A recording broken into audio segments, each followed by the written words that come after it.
আপনারা সবাই জানেন লিখিত কিংবা এমসিকিউ এখানে কিন্তু কিছু কনফিউজিং কোশ্চেন দেওয়া থাকে। বিশেষ করে আমরা দেখি ম্যাসকুলিন এবং ফেমিনিন জেন্ডারের ক্ষেত্রে এটার ম্যাসকুলিন কি ফেমিনিন কি জেন্ডার হবে, তাই না?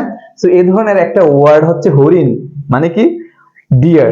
সো এই ডিয়ারের কিন্তু অনেকগুলা ম্যাসকুলিন জেন্ডার আছে এবং অনেকগুলা কি আছে ফেমিনিন জেন্ডার আছে। সো এগুলো আমাদের জানতে হবে, না হয় পরীক্ষাতে আমরা কি করতে পারবো না, একটার সাথে আরেকটা গুলিয়ে ফেলবো, সঠিকভাবে দিতে পারবো না।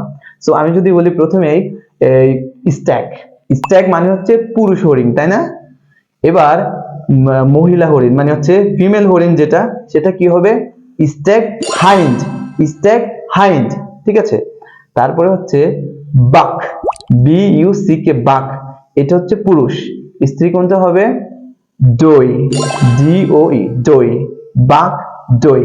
তারপরে আছে বাট, বি এ আর টি, বাট, এই বাট, বাট হচ্ছে পুরুষ হরিণ। আর এটার ফিমেল হচ্ছে রই, আর ও ই, রই। দেখেন মিল আছে, যেগুলো পুরুষ সেগুলো কি, সেগুলো হচ্ছে স্ট্যাক, তারপরে হচ্ছে বাক বাট, স্ট্যাক বাক বাট। আর যেগুলা স্ত্রী সেগুলা কি হাইন্ড রই ডই, হাইন্ড রই ডই, হাইন্ড রই ডই। আজকের পর থেকে কিন্তু এই হরিণ দিয়ে যত এমসিকিউ আসুক অথবা রিটেন আসুক আটকাবেন না, তাই না?